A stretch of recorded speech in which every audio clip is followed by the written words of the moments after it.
Hello student, welcome to Bishop Academy online classes. Dear student, you know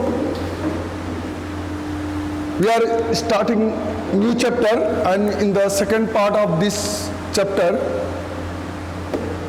importance or significance of organizing. जो हम organising करते हैं उसका क्या इंपॉर्टेंस है उसके बारे में पढ़ेंगे. डियर स्टूडेंट, ऑर्गेनाइजिंग मीन्स मैंने बताया था कि कोई भी चीज़ उसको ग्रुप वाइज और उसको कैटेगराइज करके उसको सिस्टमेटिकली ढंग से उसको अरेंज करना ही ऑर्गेनाइजिंग है. मीन्स अगर किसी बिजनेस ऑर्गेनाइजेशन की बात करें तो किसी भी बिजनेस ऑर्गेनाइजेशन में जितने भी रिसोर्सेज हैं उसको हम इस तरह से अरेंज करें सिस्टमेटिकली ढंग से जिससे कि हमारा ऑब्जेक्टिव टाइमली अचीव हो सके. अब रिसोर्सेज की बात करेंगे तो किसी भी बिजनेस ऑर्गेनाइजेशन में रिसोर्सेज की बात करेंगे तो हमारे पास ह्यूमन रिसोर्सेज होते हैं, रॉ मटेरियल्स होते हैं, अदर्स फाइनेंशियल रिसोर्सेज होते हैं.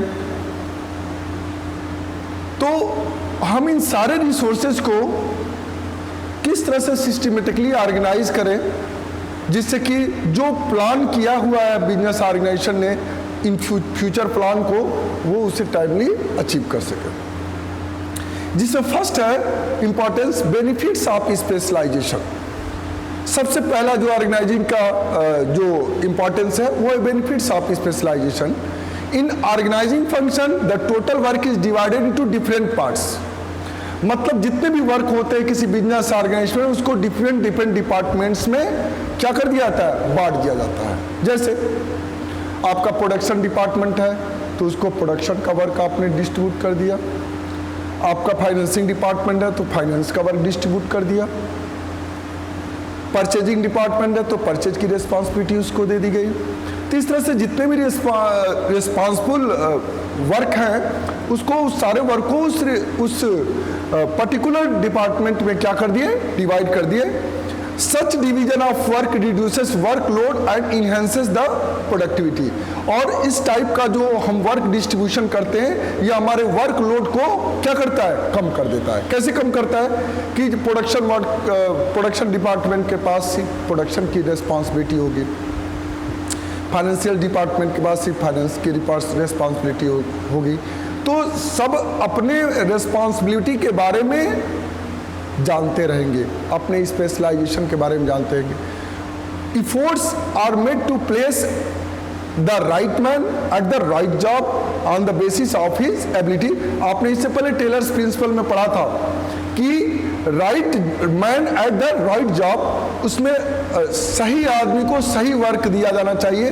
मीन्स टू से जो अगर टेक्निकल जो स्किल्स वाला जो आदमी है उसको टेक्निकल वर्क दिया जाना चाहिए, उसको ऑफिशियल वर्क नहीं दे सकते. वैसे ही फाइनेंस मैनेजर को प्रोडक्शन मैनेजर का रिस्पॉन्सिबिलिटी नहीं दिया जा सकता. वैसे ही एचआर डिपार्टमेंट को मार्केटिंग की रिस्पॉन्सिबिलिटी नहीं दी जा सकती.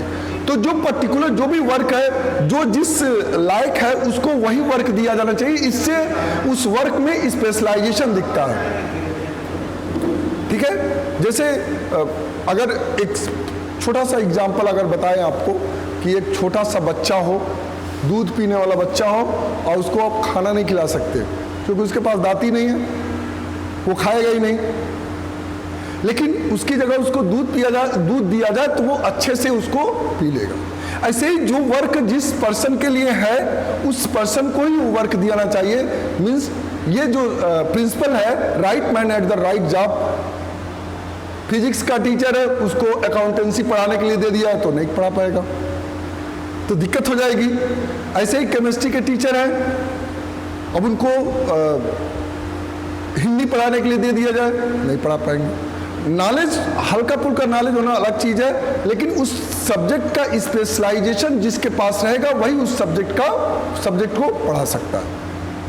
तो ये हुआ right man at the right job on the basis of his ability, knowledge and skills. Repetitive performance of a particular work helps a worker to gain experience and get specialized that in that area. तो जब जो work जिस skill का जो hold किया है जो person, उस स्किल्स के अकॉर्डिंग उसको अगर वर्क दिया जाता है तो उस वर्क में उसका एक्सपीरियंस क्या होता है, बढ़ता है। तो इससे उसका ग्रोथ भी होता है, प्रमोशंस भी होते हैं। Result organising leads to specialisation. इस तरह से जो बिजनेस ऑर्गेनाइजेशन होता है उस ऑर्गेनाइजिंग प्रोसेस से वो स्पेशलाइजेशन को क्या करता है, लीड करता है, उसकी एक स्पेशलिटी बन जाती है। नेक्स्ट है clarity in the working relationship. जो वर्किंग रिलेशनशिप होता है मैनेजमेंट का, वर्कर्स का, उसमें क्लैरिटी होनी चाहिए, किसी प्रकार का कोई डिस्प्यूट नहीं होना चाहिए। जैसे in the organising function of management the employees are assign different job and manager clearly define the jobs. जो मैनेजर्स होते हैं जिनके अंडर में सबऑर्डिनेट वर्क कर रहे हैं, उनके जॉब को वो क्लियरली डिफाइन करे कि आपको करना क्या है। जब आपको मालूम नहीं रहेगा कि आपको करना क्या है, कौन सा आपको वर्क करना है, तो आप कंफ्यूज रहेंगे, आप कोई वर्क नहीं कर सकते। अगर आपको मालूम है कि यही रिस्पॉन्सिबिलिटी आपको दी गई है तो आप उसे अच्छे से कर सकते हैं। The jobs are defined on the written document which is called the job description, which explain what exactly has to be done in every job. तो जो रिटन डॉक्यूमेंट होता है, जो जॉब दिया जाता है किसी व्यक्ति को, तो उसका डेसिग्नेशन होता है कि ये प्रोडक्शन मैनेजर है, ये सेल्स मैनेजर है, ये मार्केटिंग मैनेजर है, ये फाइनेंस मैनेजर है, ये एचआर मैनेजर है, ये एचआर का वर्क करेगा, ये सुपरवाइजर है तो उसकी सुपरवाइजर का डेसिग्नेशन होगा, तो सुपरवाइजर से रिलेटेड, फोरमैन है तो फोरमैन से।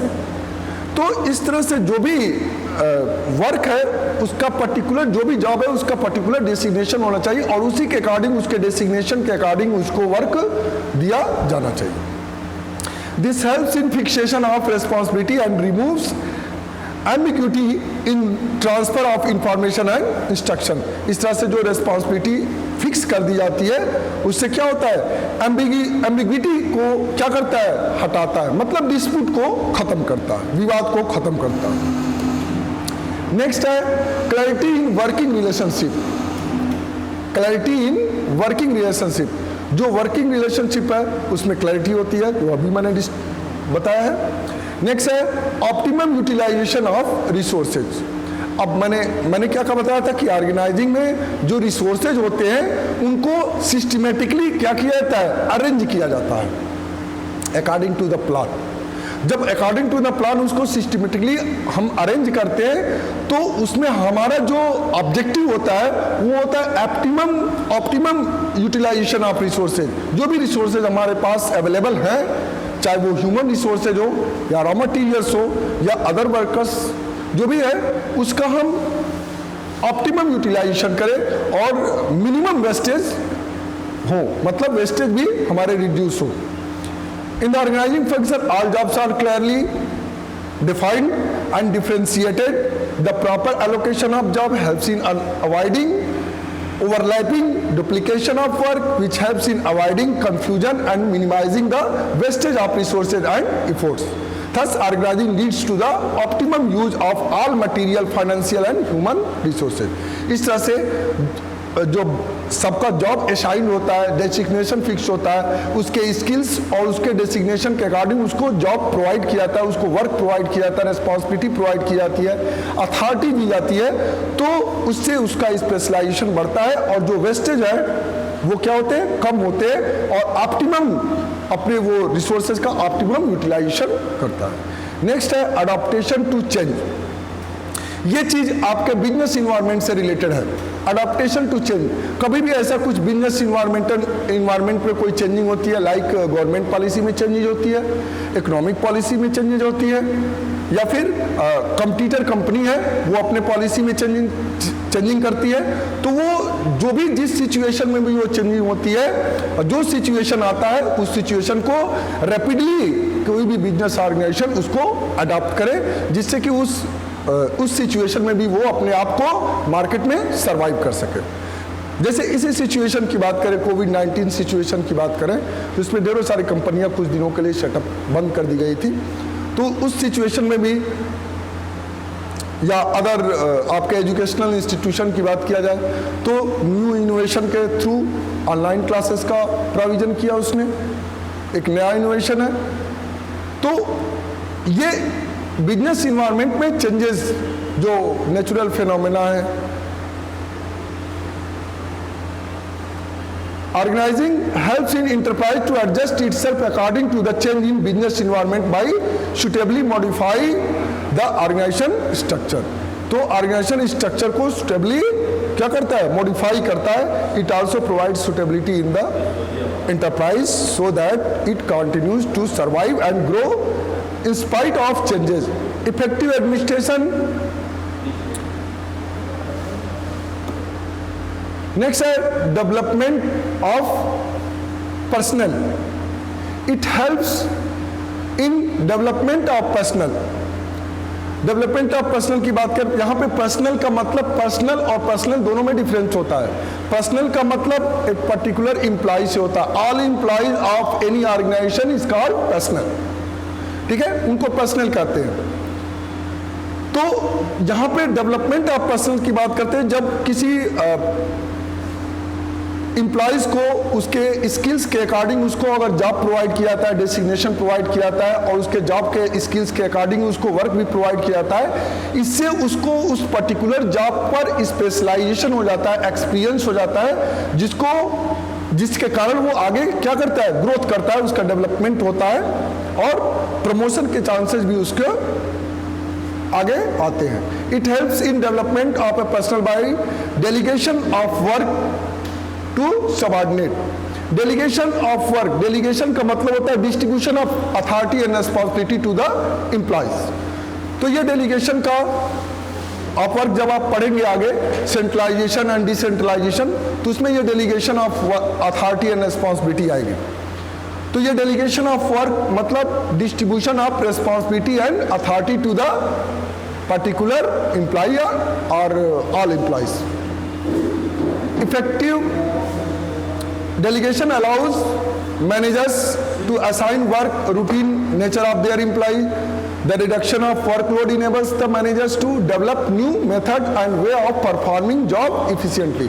जब ये डेलीगेशन के थ्रू जब वर्क का डिस्ट्रीब्यूशन हो जाता है और सबको ये मालूम रहता है कि उसको क्या वर्क करना है, तो उस वर्क के अकॉर्डिंग जो है वो उसका उस पर्टिकुलर जॉब में उसका स्पेशलाइजेशन होता है, जिससे उसका डेवलपमेंट होता है। नेक्स्ट है एक्सपेंशन एंड ग्रोथ। जब सारे एम्प्लॉयज अपने स्पेशलिटी के कारण ग्रोथ करते हैं तो उस ग्रोथ का रिजल्ट बिजनेस ऑर्गेनाइजेशन के ऊपर भी पड़ता है, वो भी उसका भी एक्सपेंशन होता है, ग्रोथ होता है, क्योंकि वो अगर सारे स्पेशलिटी और स्पेशलाइज पर्सन उस बिजनेस ऑर्गेनाइजेशन में है और टाइमली अपने टारगेट को अचीव करते हैं, अपने ऑब्जेक्टिव को अचीव करते हैं, तो उस फर्म का भी, उस बिजनेस ऑर्गेनाइजेशन का भी क्या होता है, एक्सपेंशन होता है, ग्रोथ होता है।